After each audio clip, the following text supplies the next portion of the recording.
Very bad.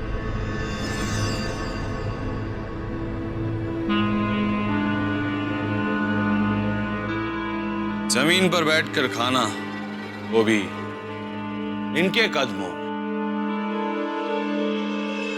और खाने में लहसुन प्याज भी नहीं। कितने दर्द सहने पड़ते हैं इन्हें खुश रखने के लिए। मुझसे तो इतने बड़े बड़े बलिदान नहीं दिए जाएंगे, वो भी इनके लिए।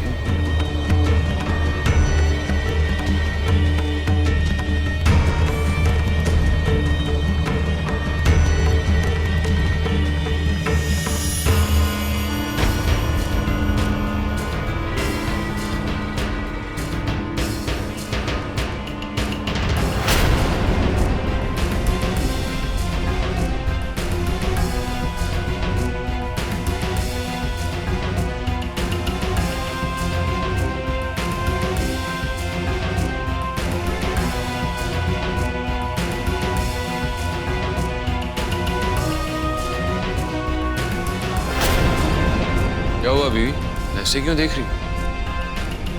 क्यों?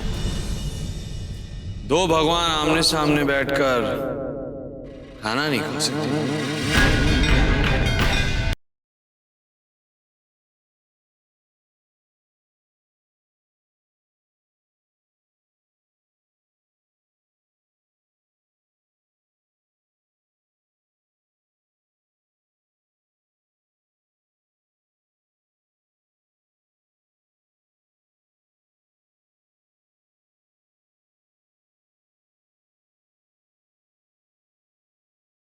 कबाब खाना पसंद करेंगे?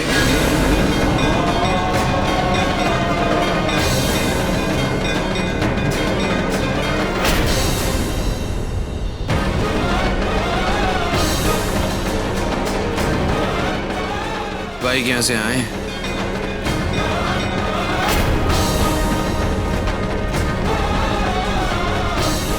इनका नाम है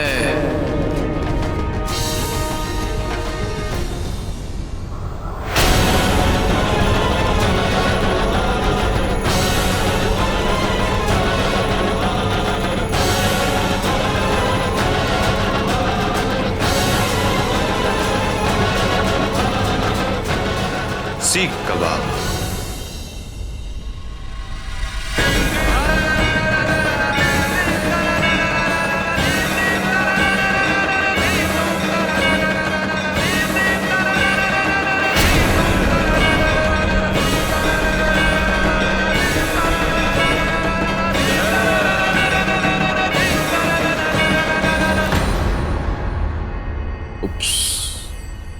सॉरी, मैं तो भूल ही गया कि तुम्हारे पापा यहाँ आए हुए।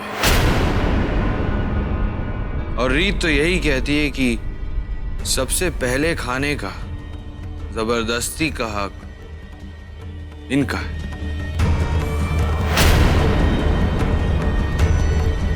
चलिए शुरुआत आपसे करते हैं।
तुम्हारी हिम्मत कैसे हुई गणपति पापा के सामने नॉनवेज खाने की?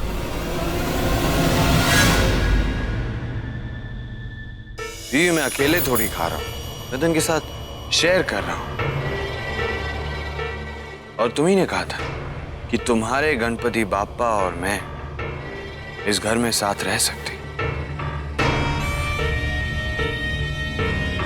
तो जब साथ रह सकते हैं तो एक ही प्लेट में खाना क्यों नहीं खा सकते?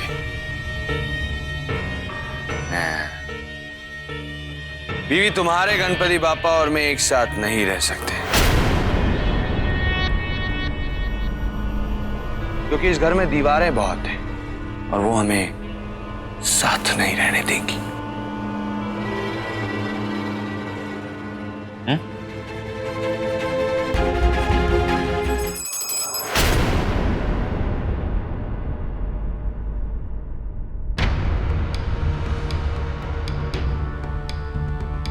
सुनाई दिया? दिया सुनाई? नहीं ना? तुम्हें क्यों सुनाई देगा? तुम्हें तो ऊंचा सुनने की आदत है। लाउडस्पीकर पर बजते भजन, ढोल नगाड़े, पागलों की तरह चिल्लाते लोग गणपति बप्पा मोरिया मोरिया मोरिया। सिर्फ यही सुनाई देता है। पापा कहते थे कि तुम तक तो दिल की आवाज भी पहुंच जाती है ना? झूठ, तुम तक किसी की आवाज नहीं पहुंचती, और अगर पहुंचती भी होगी तो तुम सुनी को अनसुनी कर देते। जैसे एक करोड़पति बड़ी सी गाड़ी में घूमता और ये सोचकर एक भिखारी उसकी खिड़की खटखटाता है कि शायद एक बार वो करोड़पति उसकी बात सुन ले, पर नहीं, वो उसकी नहीं सुनता। गलत थे पापा। गणपति बप्पा मोरया, मंगल मूर्ति मोरया, गणपति बप्पा मोरया, मंगल मूर्ति मोरया, गणपति बप्पा मोरया। हाँ, तुम तो कंफ्यूज हो गए होगे ना कि कौन पापा?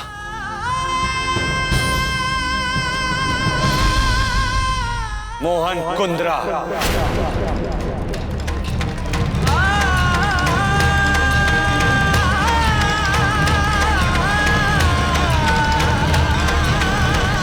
वो आदमी जो तुम्हारी पूजा के 10 दिनों में अपना सब कुछ छोड़ छाड़ कर सिर्फ तुम्हारी सेवा में लग जाता, सिर्फ तुम्हारी सेवा।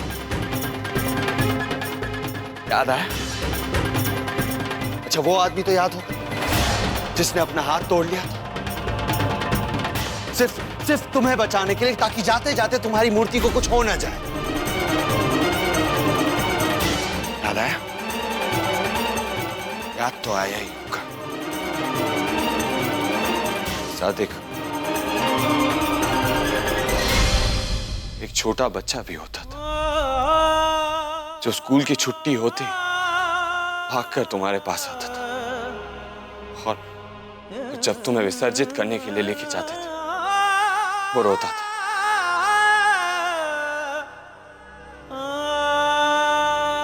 तुमने उस बच्चे की परवाह नहीं की।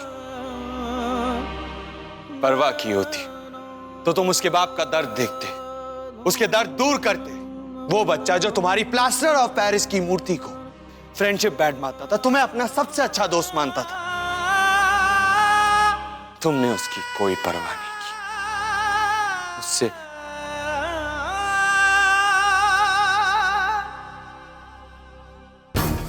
उसका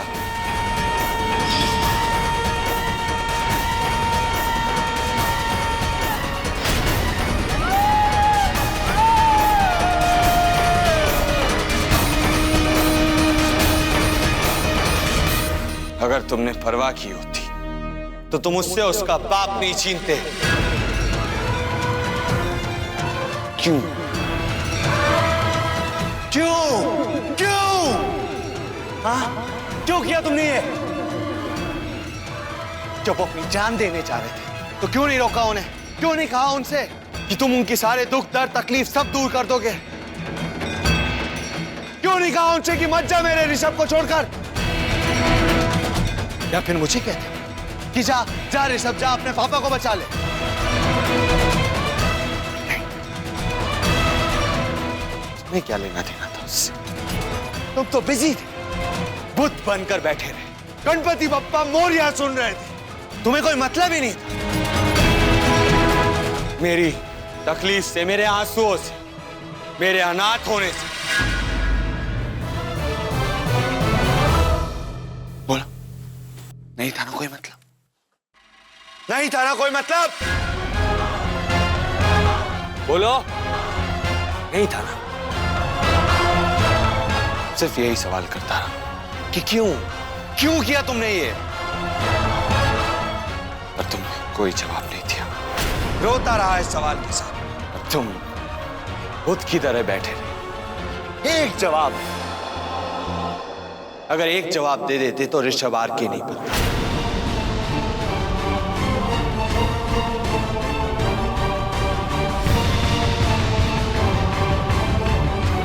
मेरे दिल में जो जहर भरा है वो कभी नहीं मरता।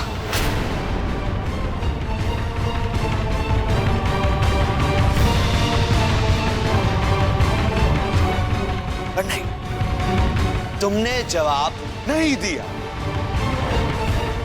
और मैं समझ गया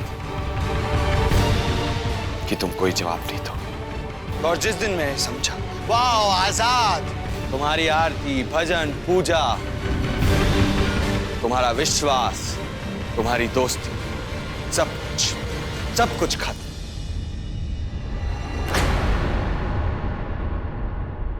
ऋषभ खत्म और आर के जिंदा।